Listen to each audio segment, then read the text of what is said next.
A guard of honour was waiting as General Sir David Richards left the Ministry of Defence for the final time. Major Lee, thank you very much. It was a short walk across Whitehall to Horseguards Parade for a ceremonial farewell to the General and a welcome to his successor. A chance to meet some of the men and women he's commanded for nearly 3 years at the height of a distinguished military career. General Richards has served his country with honour, unflinching commitment and dedication over 4 decades in the military.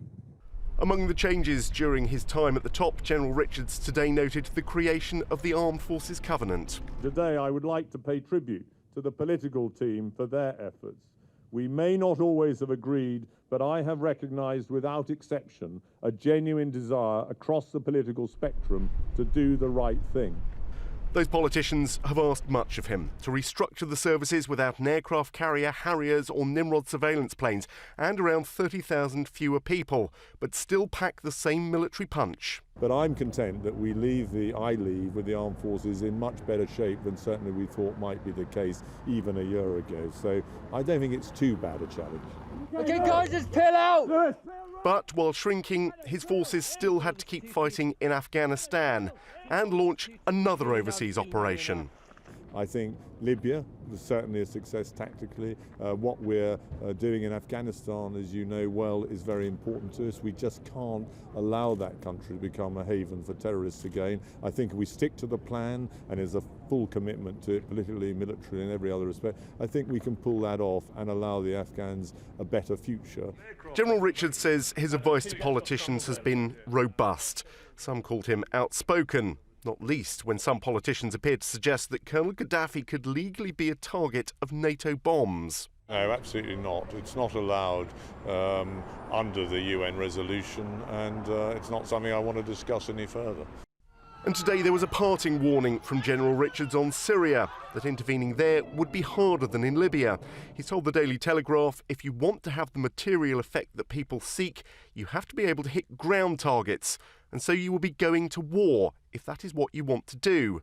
But ever pragmatic, he suggests we might not have a choice, telling The Sun if we saw chemical weapons proliferate as a result of what's happening in Syria, then we would have to act.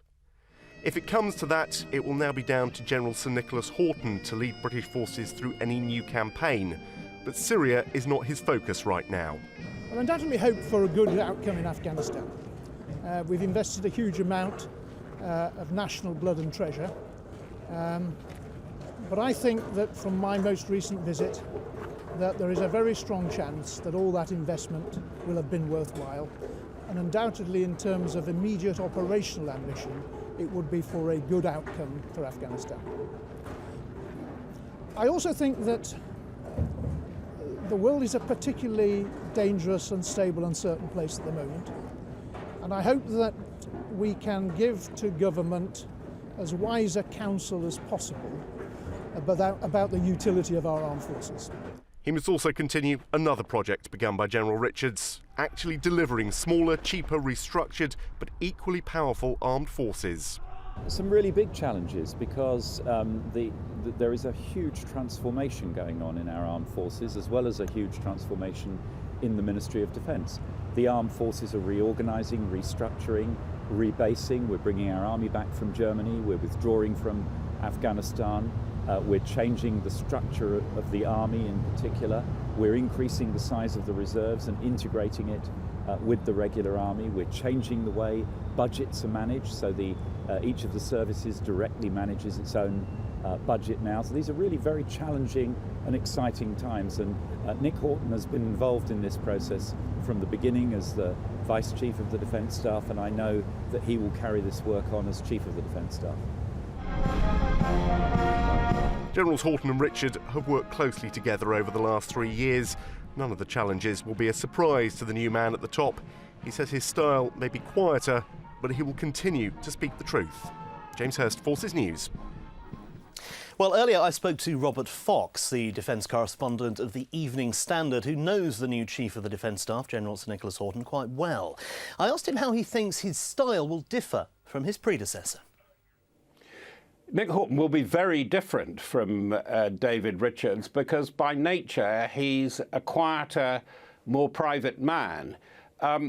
That doesn't mean to say that he's dull. Far from it. He's actually a very funny man, quietly. He's got a terrific sense of humour.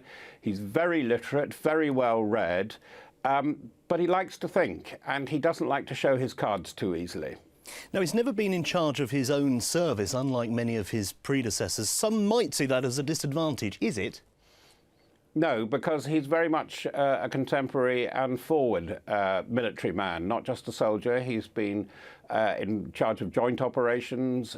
He's at a crucial stage, and he knows how the ministry works. And although he'd been there before, I think compared with David Richards, he is much more skilled at the ministerial game, and I think that's why he's got the job. This is another army man, again an army man in this top job. Is that going to worry the RAF and Royal Navy? No, because I think that they know that they've got it next. There's actually an array of talent coming up now, and I think things may work out rather better for Nick Houghton than they probably have done in the past for his predecessor. No names there, but let's look at some of the future names. Stu Peach is outstanding. He is outstanding at the modern geopolitical game. He really understands it. There are excellent chiefs coming into and young men with young, vigorous minds coming into the RAF and the Navy. George Zembellis at the Navy, Andy Pulford at the RAF, and General Sir Richard Barrons as the Commander Joint Forces.